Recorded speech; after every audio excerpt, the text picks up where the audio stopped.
Everyone, আসসালামু আলাইকুম। কেমন আছেন সবাই? আশা করি অনেক ভালো আছেন। বাইরে তো প্রচণ্ড বৃষ্টি হচ্ছে, আর বৃষ্টি এলেই মনটা শুধু খিচুড়ি খিচুড়ি করে। তো আনাবিয়ার বাবাকে ফোন করলাম যে আজকে খিচুড়ি রান্না করি। তো ও বলল করো।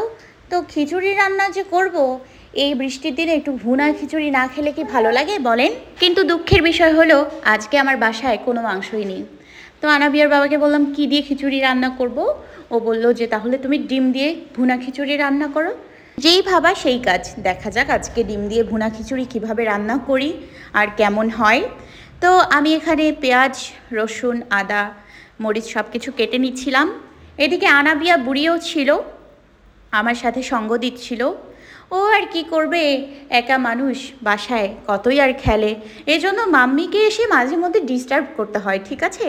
কাজে একটু ডিস্টার্ব না করলে কি সারাটা দিন ভালো যায় বলেন?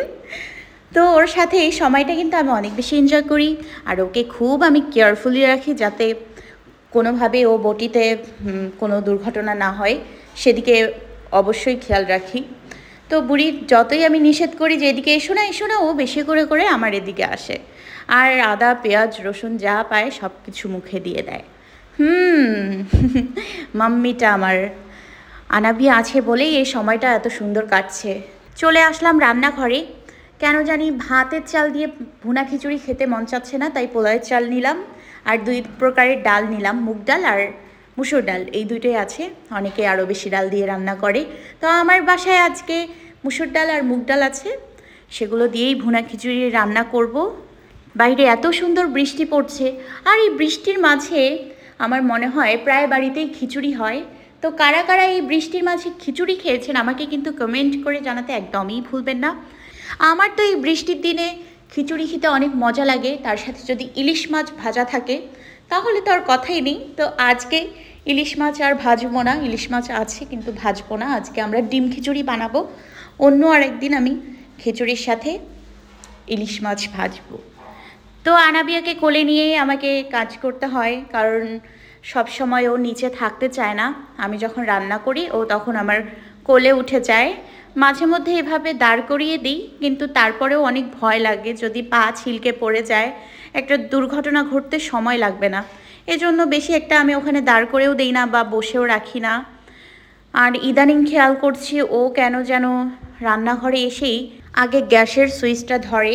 তো 2 দিন আমি লক্ষ্য করলাম, এটা আমাকে খুবই সতর্ক থাকতে হবে যেন কোনো বিপদ না ঘটে। নিষেধ করলেও শুনবে না, ধমক দিলেও শুনবে না, মারলেও শুনবে না। ওদের এই বয়সটাই এরকম, এই বয়সে খাবে দাবে, ঘুমাবে, বাথরুম করবে আর প্রচুর দুষ্টুমি করবে। তো এগুলো মেনটেন করে চলতে হবে আর খুব কেয়ারফুলি থাকতে হবে। যদিও নিজের কাজে আমি অনেক ব্যস্ত, তারপরেও আনাবিয়ার প্রতি আমি একটু অবহেলা করি না, সব সময় সতর্ক থাকি। বিশেষ করে ওর যে পা পুড়ে যাওয়ার ঘটনাটা, এটার পর থেকে তো আমি একদম আরও বেশি সতর্ক থাকি যেন কোনো দুর্ঘটনা না ঘটে। তারপরও সতর্ক থাকতে থাকতেও অনেক সময় দুর্ঘটনা ঘটে যায়। ছোট মানুষ তো, কোনটা ধরলে কি বিপদ ঘটবে এটা তো এখনও বোঝে না, যা পারে তাই মুখে দিয়ে দেয়, যেটা ধরলে বিপদ হবে সেটাই বেশি করে ধরতে চায়। তো খুবই সতর্ক থাকতে হবে, খুবই। এদিকে আমি খিচুড়িটা বসিয়ে দিয়েছি, আমি রাইস কুকারের যে বোলটা আছে সেটাতে বসিয়ে দিয়েছি, কারণ আমার সেভাবে এখনও সংসারটা গোছানো হয়নি। আমরা সবেমাত্র আগের ফ্ল্যাট থেকে আরেকটা ফ্ল্যাটে এসেছি, আগে ছিলাম দোতলায়, এখন এসেছি 4 তলায়। এই কারণে সব কিছু এতদিন এলোমেলো ছিল, এখনও আছে। সংসারের তো কেনাকাটা শেষ থাকে না, হাজার কিনলেও মনে হয় এটা কিনি ওইটা কিনি, এটা অভাব ওইটা অভাব। তো আস্তে আস্তে সবই হয়ে যাবে ইনশাল্লাহ। আমারও এই ছোট্ট সংসারে এখনও অনেক জিনিসের অভাব রয়েছে, সেগুলো আস্তে আস্তে পূরণ হয়ে যাবে ইনশাল্লাহ। কারণ একদিনে তো আর একটা সংসার ভরে ওঠে না, আস্তে আস্তে সব কিছু হয়। তো দেখা যাক কত দূরে কি করতে পারি, সবাই দোয়া করবেন আমাদের জন্য।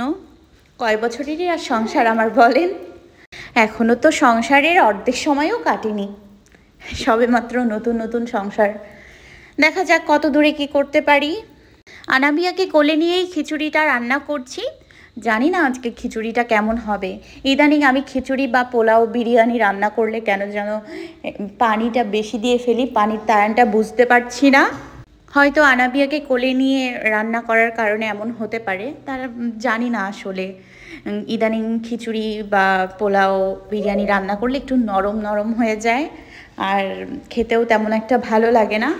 তবে আজকে কি হবে জানি না, আজকে তো আমি বেস্টটা দিয়ে ট্রাই করব, কারণ যেহেতু মাংস নেই, ডিম দিয়ে খিচুড়ি রান্না করব, সো ভালো হতেই হবে। এখন তো মনে হচ্ছে যদি এই খিচুড়ির সঙ্গে ডালের বড়া থাকতো তাহলে খেতে আরও মজা লাগতো। কত কিছু যে এখন ইচ্ছে যাচ্ছে আমার, কিন্তু আমরা তো প্ল্যান করেই ফেলেছি ডিম খিচুড়ি বানাবো। আনাপিয়া বারবার বলছিল ঘুম ঘুম, কিন্তু ওকে তো এখন ঘুম দেওয়া যাবে না, কারণ রাতের খাবার এখনও বাকি। আর এদিকে আমি খিচুড়িটাতে পানি বসিয়ে দিয়ে আনাবিয়াকে নিয়ে একটু এনজয় করতে ঘরে চলে গেলাম। এই যে বুড়ি চশমা চোখে দিয়ে এখন দুষ্টু কোকিল ডান্স করবে।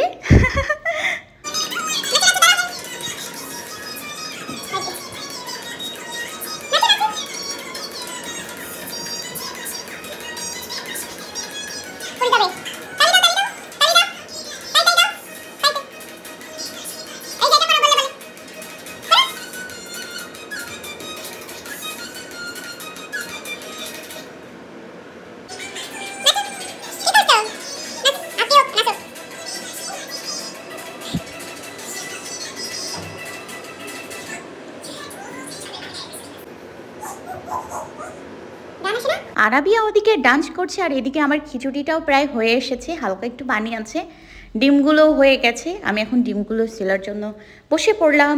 ডিম ছিলতে কিন্তু অনেক ভালো লাগে, কার কার ভালো লাগে কমেন্ট করে জানাতে ভুলবেন না। কিন্তু আলু ছিলতে খুব অসহ্য লাগে আমার, আলু ছিলতে একদমই ভালো লাগে না। এই কারণে আমি আলু ছিলেই সিদ্ধ বসিয়ে দিই, না হলে ছেলার সময় আমার খুবই বিরক্ত লাগে। তো এখানে ডিমগুলো ছিলছিলাম, আর আনাবিয়া ওদিকে ডান্স করছিল, আমি এখান থেকে দেখছিলাম, খেয়াল রাখছিলাম, কারণ এখনও ধপধপ করে আনাবিয়া পড়ে যায়। সারা দিনে যে ঠিক কতবার পড়ে যায় এটার তো গুণে শেষ করতে পারবো না।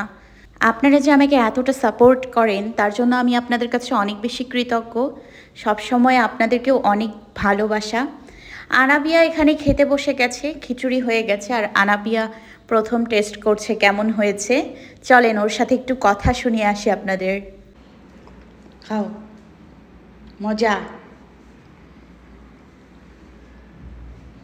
দেখি কে খাচ্ছে, খাও। মজা? কি খাচ্ছ, কি খাচ্ছ?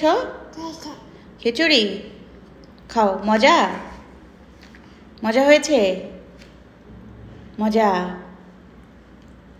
মজা হয়নি? খাও। ওটা ধরো না, নোংরা হাতে এটা ধরা যায় না। দেখি ফুল সুন্দর, তুমি খাও, খাও খাও খাও। খিচুড়িটা তো আমার হয়ে গেছে, এখন আমি এর উপরে একটু ব্রেস্তা দিয়ে দিব, আগে থেকেই ভেজে রেখেছিলাম, মচমচে হয়ে গেছে। সুন্দর করে দিয়ে তারপর উপরে ডিমগুলো একটা একটা করে দিয়ে দিব। ডিমগুলো ভেজে নিচ্ছি, কেটে নিয়েছি আমি। এগুলো কি করলা? এখানে এসে দেখি আনাবিয়া বুড়ি সব খাবার দাবার ফেলে একদম শেষ করে দিয়েছে। খাচ্ছ না কেন? দেখি মাম্মিকে একটু খাওয়াই দাও তো। তুমি খাও, তুমি খাও, আমি খাবো না। তাড়াতাড়ি শেষ করো। এগুলা কি করতেছো? পিটন দিব দেখি না। শেষ করো, শেষ করো, তাড়াতাড়ি শেষ করো। খাও, মুখে দাও, মুখে দাও। মজা, খাও। খাও না কেন?